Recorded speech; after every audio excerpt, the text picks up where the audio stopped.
Greater Hyderabad ఎన్నికల్లో BJP 48 డివిజన్లలో విజయం సాధించిన సందర్భంగా విశాఖలో బీజేపీ నాయకులు ఎక్కడికక్కడ సంబరాలు నిర్వహించారు. పాత గాజువాక జంక్షన్లో గాజువాక బీజేపీ కన్వీనర్ కరణంరెడ్డి నరసింగరావు ఆధ్వర్యంలో కేక్ కట్ చేసి మిఠాయిలు పంచుకున్నారు.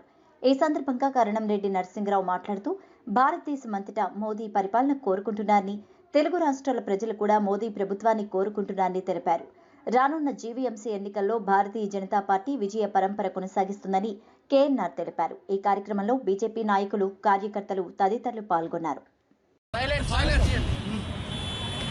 అందరికీ నమస్కారం.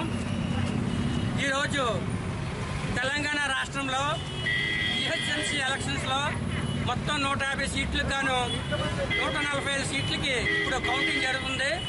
అందులో భారతీయ జనతా పార్టీకి 41 ఆల్రెడీ గెలుపొందడం జరిగింది. మరో 10 సీట్లలో ముందంజలో ఉంది. అంటే మొత్తం 51 సీట్లు గెలిచే అవకాశాలు ఉన్నాయి. ఇప్పటికే 41 సీట్లు గెలుపొందిన సందర్భంగా మా భారతీయ జనతా పార్టీ రాష్ట్ర అధ్యక్షులు గౌరవనీయులు పెద్దలు శ్రీ సోమవీర్రాజు గారు, అదేవిధంగా జిల్లా అధ్యక్షులు శ్రీ మేడపాటి రవీంద్ర రెడ్డి గారు, మన ఉత్తరాంధ్ర ఎమ్మెల్సీ శ్రీ పివిఎన్ మాధవ్ గారు, మన రాష్ట్ర ఉపాధ్యక్షులు శ్రీ విష్ణుకుమార్ రాజు గారి పిలుపు మేరకు అన్ని నియోజకవర్గాల్లో కూడా మన ఆంధ్రప్రదేశ్ రాష్ట్రంలో కూడా విజయోత్సవ ర్యాలీ జరుపుకొని మరి ఇప్పుడు కేక్ కట్ చేసుకుని పాతవాడ సెంటర్లో పెద్దలందరి సమక్షంలో కూడా ఈ కార్యక్రమం నిర్వహించడం జరిగింది.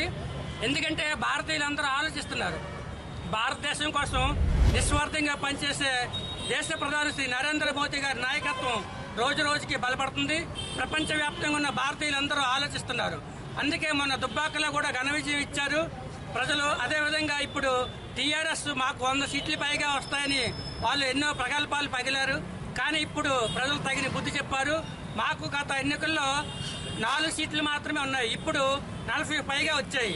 అంటే చూడండి, ప్రజల్లో మంచి మార్పు వచ్చింది. ఇది రాబోయే ఎలక్షన్లో 2024లో జరగబోయే అసెంబ్లీ ఎలక్షన్లో కూడా తెలంగాణ రాష్ట్రంలోను, ఆంధ్రప్రదేశ్ రాష్ట్రంలోనూ కూడా ఖచ్చితంగా భారతీయ జనతా పార్టీ జెండా ఎగరవేస్తాం. అదేవిధంగా మార్చి ఏప్రిల్లో మన విశాఖపట్నం జిల్లాలో కూడా జీవీఎంసీ ఎలక్షన్స్ ఉన్నాయి. అందులో కూడా మేయర్ పీఠం మాదే. ఖచ్చితంగా 1981లో భారతీయ జనతా పార్టీ మేయర్ పీఠం గెలుచుకుంది. అదేవిధంగా రాబోయే ఎలక్షన్లో మన విశాఖపట్నం జిల్లాలో కూడా భారతీయ జనతా పార్టీ మేయర్ పీఠం గెలుపు దిశకి ఇది ఒక నాంది. దీన్ని చాలా చక్కగా సెలబ్రేట్ చేసుకోవడానికి మరి అందరూ పెద్దలు సీనియర్ నాయకులు బాటా శ్రీనివాస్ గారు, ఆ కో కన్వీనర్